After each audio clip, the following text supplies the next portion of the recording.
पे भीम तेरा नाम आया है। मैं बीन बजाऊंगा, कोई सपेरा नहीं गाया होगा जो आज मैं गाऊंगा।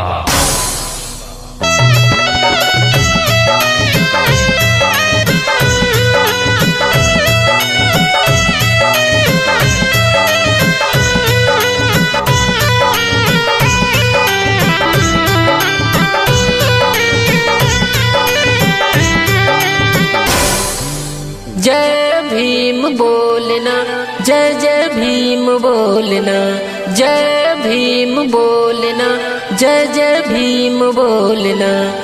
मेरे साथ तू भी यारा जय भीम बोलना, मेरे साथ तू भी यारा जय भीम बोलना।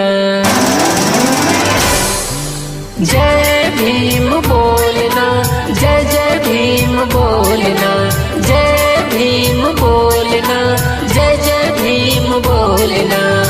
मेरे साथ तू भी यारा जय भीम बोलना, मेरे साथ तू भी यारा जय भीम बोलना।